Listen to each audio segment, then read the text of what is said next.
Halo pemirsa, apa kabar hari ini? Semoga Anda selalu sehat di masa pandemi dan selalu bersemangat untuk menjalani aktivitas.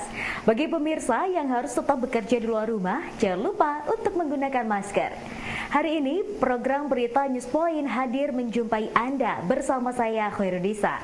Selama 30 menit ke depan, Newspoint akan menyajikan berita terbaru seputar Universitas Brawijaya dan Balangraya.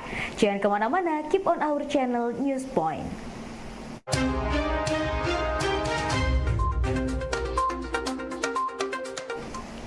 Salah satu sektor industri yang memberikan kontribusi besar dalam kenaikan pertumbuhan ekonomi Indonesia pada triwulan kedua adalah sektor industri manufaktur yang menyumbang PDB sekitar 20%. Realisasi investasi industri manufaktur di Indonesia juga mengalami kenaikan signifikan, sehingga melihat peluang investasi yang baik, sudah saatnya Indonesia menjadi negara tujuan investasi industri semikonduktor. Hal ini disampaikan Menteri Perindustrian dalam webinar Global Chip Shortage and Indonesian Industry Opportunities. Membangun industri semikonduktor merupakan salah satu langkah strategis dan vital untuk mendukung arah pembangunan industri sebagaimana yang saya sebutkan di awal tadi.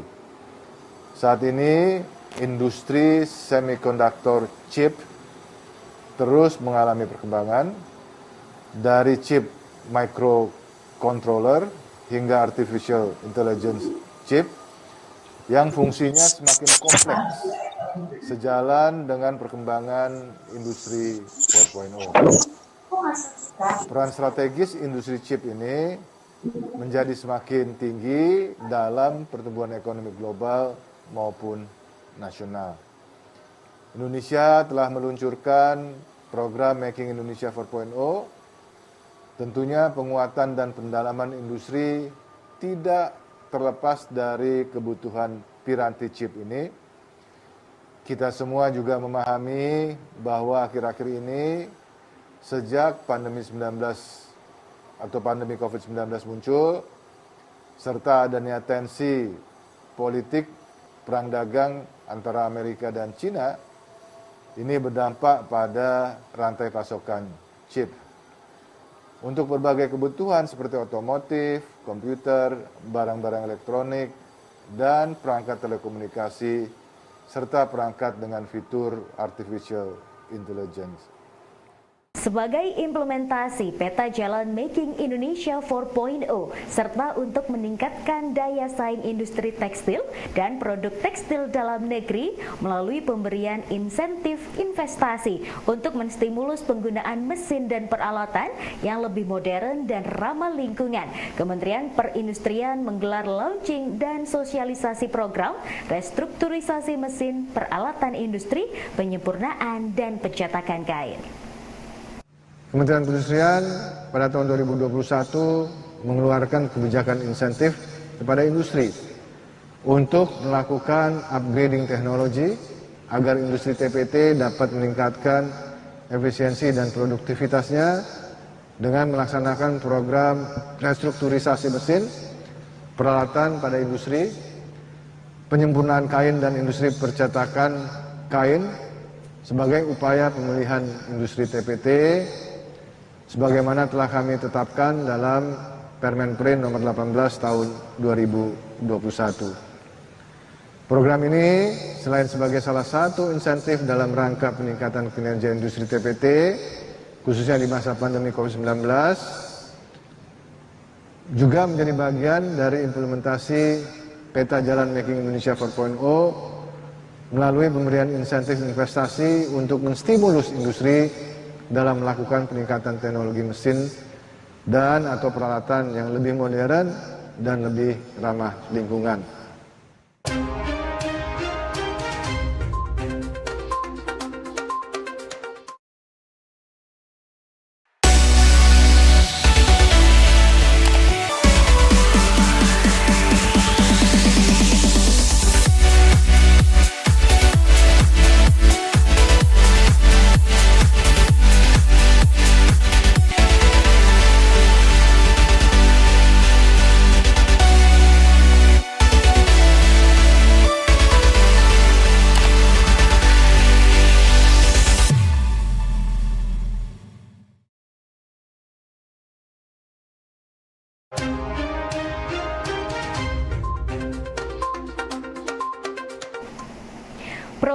Matching Fund dalam kerangka Merdeka Belajar Kampus Merdeka merupakan program dari Dikti yang harus melibatkan mitra dan mahasiswa dalam pelaksanaannya. Program ini menurut PIC Matching Fund UB, Profesor Muhammad Halim Natsir, menyediakan 3 pilihan kegiatan, yaitu memberi solusi kepada permasalahan mitra, membantu pengembangan program studi dan perguruan tinggi bersama mitra, serta membantu permasalahan masyarakat. Ya, jadi Matching Fund ini adalah program dari Kementerian Dikti ya, dalam rangka paket dari Merdeka Belajar Kampus Merdeka. Dan ini diluncurkan di Januari 2021. Yang ini adalah untuk memfasilitasi bagaimana perguruan tinggi dalam hal ini tidak harus PS, boleh kelompok dosen itu mendaftarkan di dalam pelaksanaan MBKM ini, tetapi dalam skim Matching Fund. Jadi Matching Fund ini adalah suatu pola kegiatan di mana kelompok dosen ataupun PS itu bisa berkolaborasi dengan mitra. Istilahnya kalau dulu namanya link and match ya, antara mitra dengan perguruan tinggi. Nah, di sini memang ada hal yang sedikit berbeda karena ini adalah basisnya Merdeka Belajar Kampus Merdeka, maka kegiatan itu memang juga harus melibatkan mahasiswa. Di dalam Matching Fund ini ada 3 pilihan sebenarnya. Pilihan pertama adalah untuk mengatasi mitra. Jadi mitra itu punya masalah apa, maka kami yang dari perguruan tinggi itu membantu mengatasi. Itu pilihan yang pertama. Yang kedua adalah mengatasi atau membantu perguruan tinggi di dalam mengembangkan program studi. Nah, ini juga di dalam Matching Fund ini. Yang ketiga, antara perguruan tinggi dengan mitra bersama-sama membantu mengatasi permasalahan masyarakat.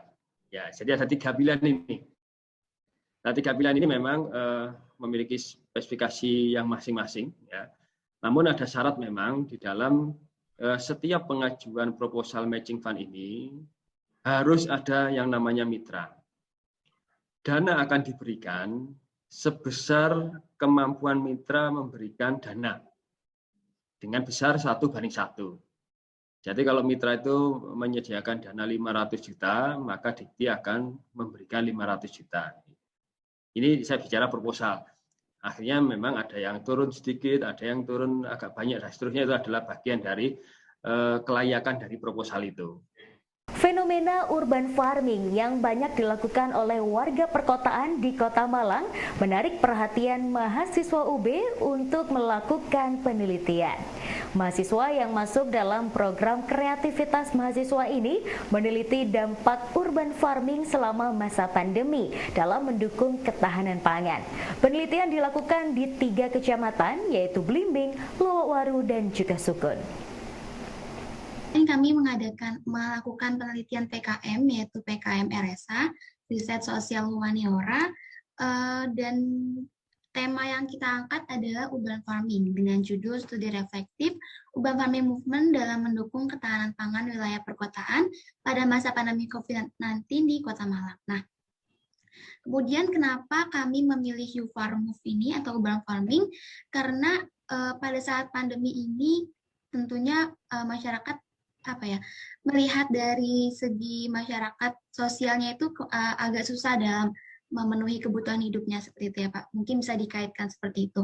Nah, jadi pada masa pandemi ini kita lihat di Kota Malang, terutama di Kota Malang ini sedang banyak yang menggalakkan urban farming. Kemudian dari pemerintah Kota Malang pun juga ikut mendukung dengan mengadakan lomba yang diikuti oleh setiap kelurahan, seperti itu, setiap perwakilan dari kelurahannya, dan jadinya di masyarakat Kota Malang ini sedang banyak yang menggalakkan urban farming. Kemudian kenapa juga kita mengangkat urban farming di masa pandemi ini? Karena pada penelitian sebelumnya, penelitian saya dan Nurjaman itu pernah diteliti juga mengenai efektivitas urban farming ini, tapi sebelum masa pandemi. Nah, pada pandemi ini kita ingin melihat apakah ada perubahan ketika sebelum pandemi dan setelah pandemi gitu. Apakah urban farmingnya jadi lebih berjalan lebih lancar pada setelah pandemi, karena kan masyarakat juga saat ini sedang work from home, seperti itu, banyak yang bekerja dari rumah. Jadi apakah ini bisa memenuhi kebutuhan keluarganya seperti itu. Jadi kita ingin mengangkat lebih ke sosial dan juga masyarakat Kota Malang ternyata melakukan urban farming. Itu karena bantuan dari pemerintah juga salah satunya, dan juga itu mereka melakukan urban farming memang karena ingin menghabiskan waktunya yang luang itu ketika pandemi ini. Jadi mereka melakukan WFH, jadi mereka di situ melakukan urban farming ini untuk mengisi waktu luang. Selain itu juga dengan adanya urban farming ini mereka juga menambah pemasukan mereka. Jadi meningkatkan pendapatan mereka setidaknya, dan juga mengurangi pengeluaran mereka untuk membeli sayur mayur seperti itu.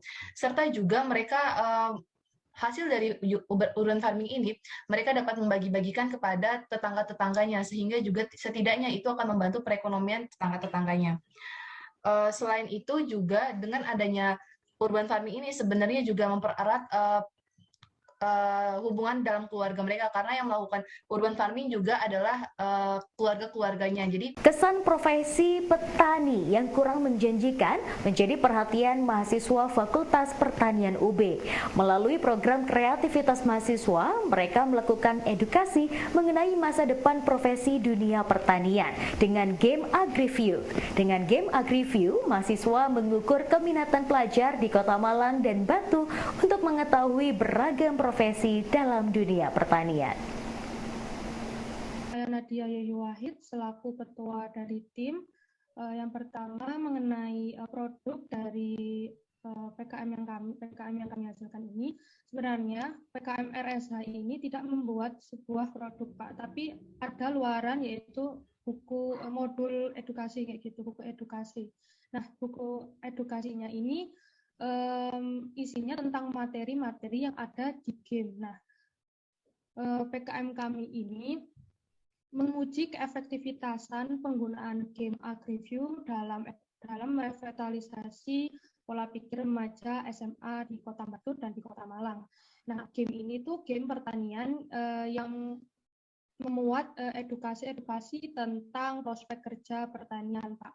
Jadi di RSA ini untuk luarannya, untuk produknya hanya modul saja, modul pembelajaran yang isinya materi tentang game AgriView tersebut, Pak. Nah, untuk gamenya sendiri, gamenya sudah ada dari bahwa SMA anak remaja utamanya anak SMA itu belum memiliki wawasan yang luas terhadap prospek kerja pertanian, Pak. Karena menurut data yang kami himpun juga anak SMA, anak remaja seperti itu tidak tahu gitu tentang prospek kerja pertanian itu ternyata luas. Nah, mereka itu hanya berpikiran bahwa pertanian itu hanya menjadi petani gitu. Itu menurut kami ini adalah masalah yang unik dan masalah yang bagus untuk dikaji. Nah, jadinya untuk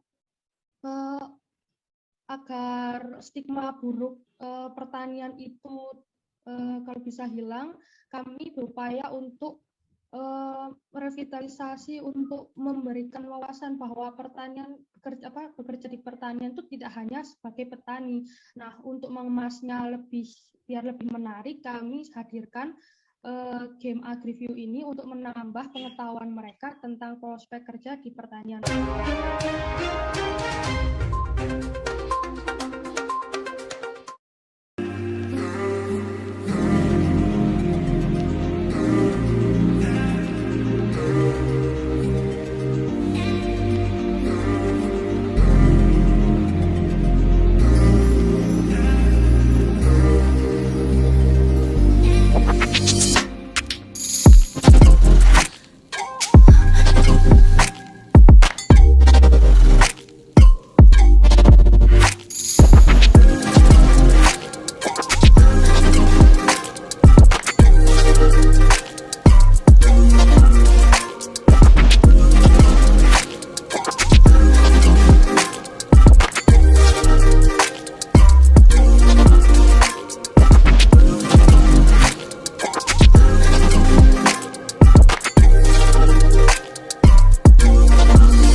Dekan Fakultas Teknik Universitas Brawijaya, Profesor Hadi Suyono, hari ini mengukuhkan 44 insinyur baru angkatan ke-6 program studi profesi insinyur.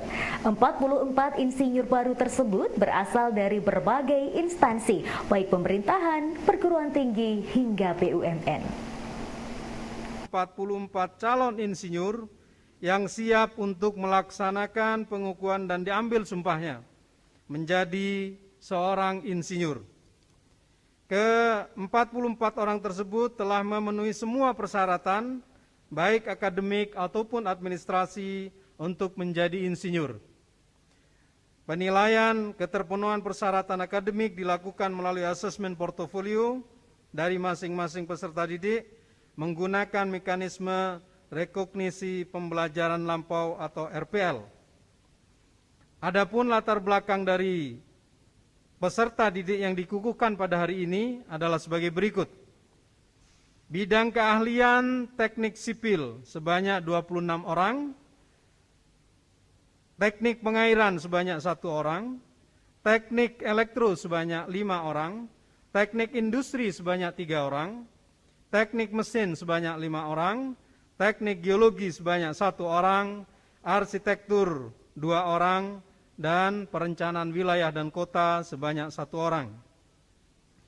Dari ke-44 mahasiswa yang dikukuhkan tersebut berasal dari beragam instansi yang secara rinci sebagai berikut. Instansi pemerintah sebanyak 7 orang, akademisi dan dosen sebanyak 10 orang, konsultan kontraktor sebanyak 15 orang, BUMN sebanyak 12 orang.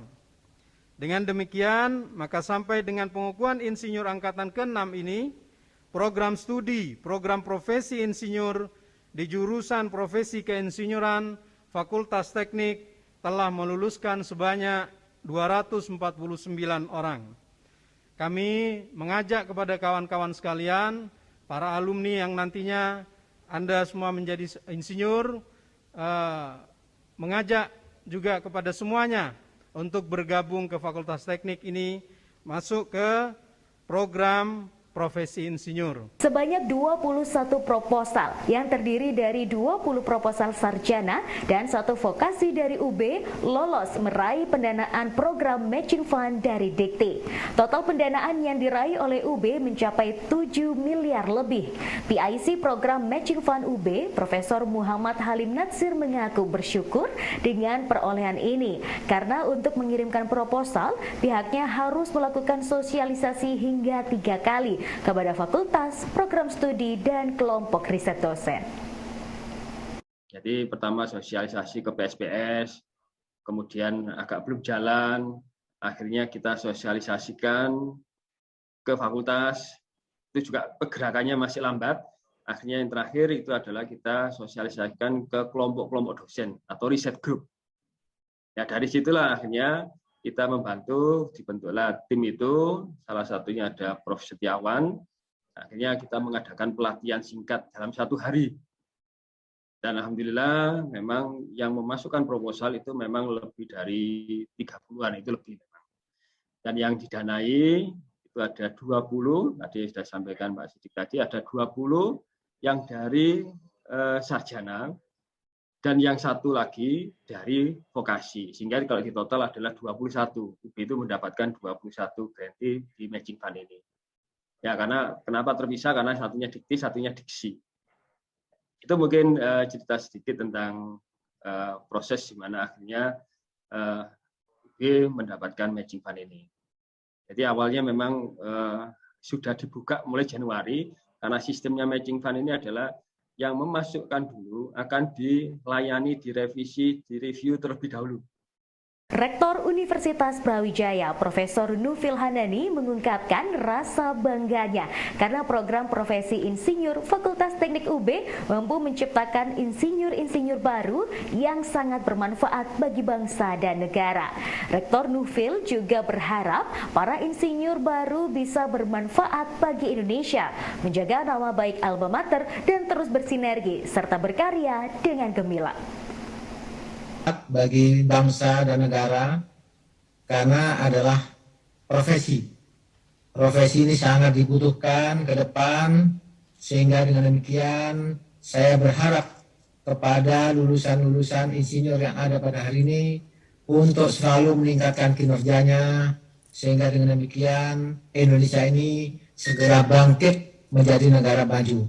Saya berharap juga pada para seluruh alumni insinyur yang ada, khususnya yang mau dikukuhkan pada hari ini, sebanyak 44 orang selalu menjalin hubungan dengan Universitas Brawijaya, khususnya Devang Politeknik, sehingga dengan demikian ke depan dimanapun berada, sehingga demikian ke depan bisa terjalin hubungan yang sinergis, sehingga demikian kerjasama terus akan berlangsung dalam rangka untuk membangun Indonesia.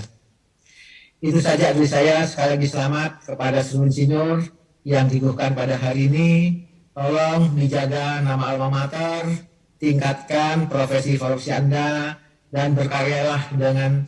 Ya pemirsa, informasi tadi sekaligus menutup perjumpaan kita hari ini. Jangan lupa saksikan News Point setiap hari pukul 19.30 waktu Indonesia Barat hanya di UB TV, Televisi Pendidikan Universitas Brawijaya. Saya Khairunisa dan seluruh kru yang bertugas pamit undur diri. Tetap patuhi protokol kesehatan, wajib menggunakan masker, dan terima kasih atas kebersamaan Anda. Selamat beraktivitas.